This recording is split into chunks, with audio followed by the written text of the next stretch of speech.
Hello friends, welcome to defence matrix. तो जब से ये रिपोर्ट आई है कि तेरस मार्क 2 प्रोग्राम में डिले हुई है और 2027 में फर्स्ट फ्लाइट एक्सपेक्ट करी जा रही है, सर्विस इंडक्शन 2030 के बाद ही हो पाएगा, तब से MRFA कंपटीशन को लेकर डिबेट चालू हो गई है। मामला तेरस मार्क 2 वर्सेस MRFA का हो गया है। कहा यह जा रहा है कि तेरस मार्क 2 की डिले की वजह से एयरफोर्स को मौका मिल गया है MRFA कंपटीशन को पिच करने का और फॉरेन फाइटर्स को इंपोर्ट करने का, और जो इंपोर्ट लॉबी है वो एक्टिव हो गई है। खैर, अपने पास्ट वीडियोस में हमने ये कहा है कि इंपोर्ट लॉबी डेफिनेटली एग्जिस्ट करती है, पर जो हाइपर नेशनलिस्टिक लोग हैं वो चीज़ों को बढ़ा चढ़ा कर भी पोर्ट्रे करते हैं। तो ये चीज़ हम आपको बता दें कि MRFA वर्सेस तेरस मार्क 2 ये कभी नहीं था। MRFA और तेरस मार्क 2 का पैरेलल एग्जीक्यूशन ये एयरफोर्स के दिमाग में था, और एयरफोर्स चीफ ने क्लियरली ये चीज़ कही है कि इंडियन एयरफोर्स MRFA कंपटीशन को लेकर आगे बढ़ेगी। साथ ही साथ उन्होंने तेरस मार्क 2 के कितने नंबर प्रिक्योर करने हैं उसका भी एक आइडिया दिया था। तो यहाँ पर कोई वर्सेस वाली डिबेट नहीं होनी चाहिए, ये दोनों ही प्रोग्राम हमारे लिए इम्पॉर्टेंट हैं। हाँ, बाकी जो आर्ग्यूमेंट दूसरी तरफ से आता है वो ये आता है कि हमें MRFA की क्या रिक्वायरमेंट है अगर तेरस मार्क 2 जैसे एयरक्राफ्ट हम डेवलप कर रहे हैं जो कि उतने ही कैपेबल होंगे जितने MRFA के अंतर्गत जो एयरक्राफ्ट हमें ऑफर किए जा रहे हैं वो हैं। तो ये भी वैलिड आर्ग्यूमेंट है। अल्टीमेटली जो तेरस मार्क 2 के प्रोग्राम में डिले हुई है उसको ऐसे देखा जा रहा है कि जो मौका था तेरस मार्क 2 प्रोग्राम को MRFA कंपटीशन को रिप्लेस करने का वो हाथ से छूटता हुआ दिखाई दे रहा है, और MRFA के लिए जो रूम है वो अब क्लियर होता हुआ दिखाई दे रहा है। तो ये चीज़ हम यहाँ पर क्लियर कर दें कि जो MRFA कंपटीशन है वो तेरस मार्क 2 के प्रोग्राम को कभी थ्रेटन नहीं कर रहा था। हाँ, यहाँ पर रिवर्स हो सकता है, इस पॉसिबिलिटी को देखा जा रहा था। तो ये चीज़ हम क्लियरली आपको बता दें कि फ्यूचर में जो तेरस मार्क 2 है ये MiG-29 को, मिराज 2000 को और जैगवार्स को इंडियन एयरफोर्स की सर्विस से रिप्लेस करेगा, जिसके अंतर्गत हमें कम से कम 200 तेरस मार्क 2 की रिक्वायरमेंट होगी।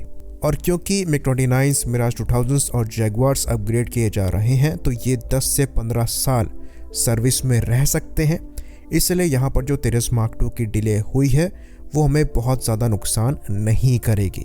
तो ये चीज़ हमें दिमाग से बिल्कुल निकाल देनी है कि तेरस मार्क 2 का जो एग्जिस्टेंस है ये खतरे में है। अगर हम अभी के सिनेरियो की बात करें, फ्यूचर में क्या होगा इसकी गारंटी हम भी नहीं ले सकते, कोई नहीं ले सकता। बाकी दूसरा सवाल जो उठता है वो उठता है रेलेवेंस का। तो ये कहा जाता है कि अगर 2032 में तेरस मार्क 2 इंडियन एयरफोर्स की सर्विस में इंडक्ट होगा तो क्या वो रेलेवेंट रहेगा, क्योंकि कैपेबिलिटी वाइज वो आज के रफाल जितना कैपेबल होगा, फ्यूचर में हो सकता है उससे थोड़ा बेटर हो। तो क्या आज की कैपेबिलिटी आने वाले 10 साल में भी रेलेवेंट रहेगी? इसका जवाब है हाँ। तो ऐसा बिल्कुल नहीं है कि आज अगर रफाल फ्लाई कर रहा है तो 10 साल बाद ये रेलेवेंट नहीं रहेगा, कम से कम 15-20 साल तक ये टेक्नोलॉजी रेलेवेंट रहेगी। तो ऐसा नहीं है कि फ्यूचर खाली स्टेल्थ का ही है।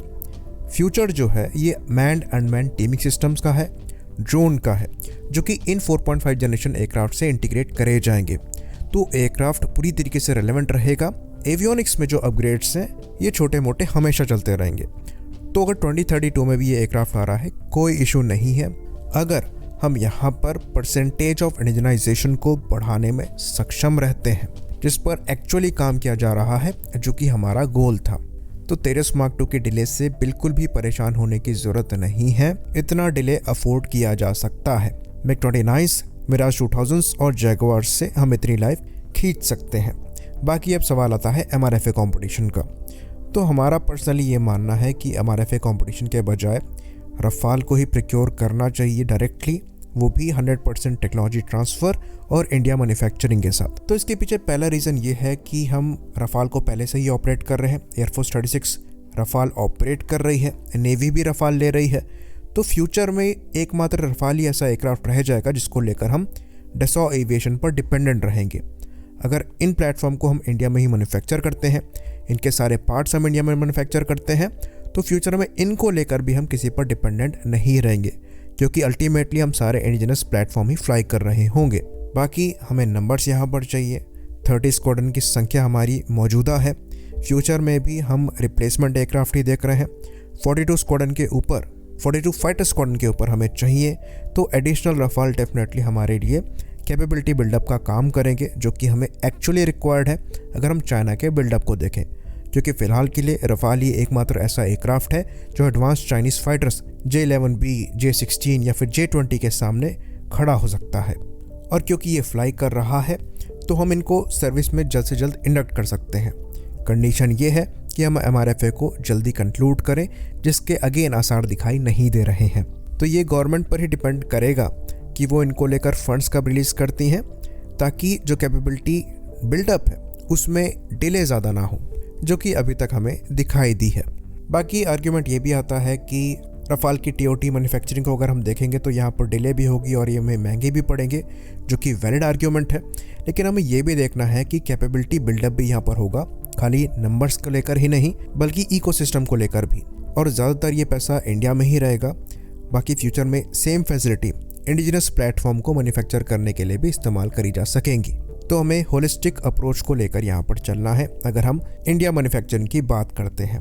बाकी अगेन ये भी कोई बहुत जल्दी एग्जीक्यूट नहीं होगा, क्योंकि एक बार अगर आप सेलेक्ट भी कर लेते हैं आपको कौन सा एयरक्राफ्ट चाहिए, उसके बाद नेगोशिएशन का लंबा पीरियड चलता है, फिर डील साइनिंग का लंबा पीरियड चलता है, फिर चीज़ों को इम्प्लीमेंट करने के लिए अलग समय लगेगा।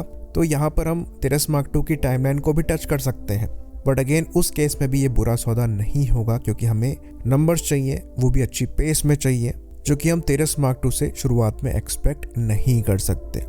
तो ये MRFA वर्सेस तिरस मार्क 2 का केस नहीं है। हमें दोनों प्लेटफॉर्म चाहिए, क्योंकि हमें बैलेंस मेंटेन करके चलना है कैपेबिलिटी के साथ और डोमेस्टिक डिफेंस मैन्युफैक्चरिंग के साथ। इसमें R&D वगैरह भी इंक्लूडेड है, क्योंकि फ्यूचर में हमें 100% सेल्फ रिलायंट बनना पड़ेगा अगर हम फ्यूचर की मिलिट्री सुपर पावर बनना चाहते हैं। पर हमें ये भी दिमाग में रखना है कि ये 5 साल या 10 साल का प्रोसेस नहीं है। चाइना के बिल्डअप को देखते हुए हमें अपनी कैपेबिलिटी को भी बिल्डअप करना है और इंडिजिनस डेवलपमेंट को भी सपोर्ट करना है। अगर हम एक तरफा अप्रोच लेकर चलेंगे कि हम इंडिजिनस इक्विपमेंट्स को ही खरीदेंगे, भले वहाँ पर कितनी डिले हो जाए, तो हम कैपेबिलिटी के साथ कॉम्प्रोमाइज़ करेंगे, जो कि करंट सिनेरियो में हमारे लिए बिल्कुल भी सही नहीं है। तो जो हमारी कंडीशन है, इसमें हमें अच्छा खासा पैसा स्पेंड करना पड़ेगा, कैपेबिलिटी को मेंटेन रखने में भी और उसे बिल्ड करने पर भी। फॉर्चुनेटली हमारी ग्रोइंग इकोनॉमी इस पे सपोर्ट करेगी। इम्पॉर्टेंट हमारे लिए ये है कि हम यहाँ पर समय का सही उपयोग करें और अपनी प्रायोरिटी को डिसाइड करके उस पर काम करना चालू करें, जो कि दिखाई तो दे रहा है पर इस पर भी काफ़ी काम होना बाकी है। होपफुली फ्यूचर में ये करा जाए। इसी बात पर इस वीडियो को भी हम ख़त्म करेंगे। लाइक करिए, सब्सक्राइब करिए। जय हिंद।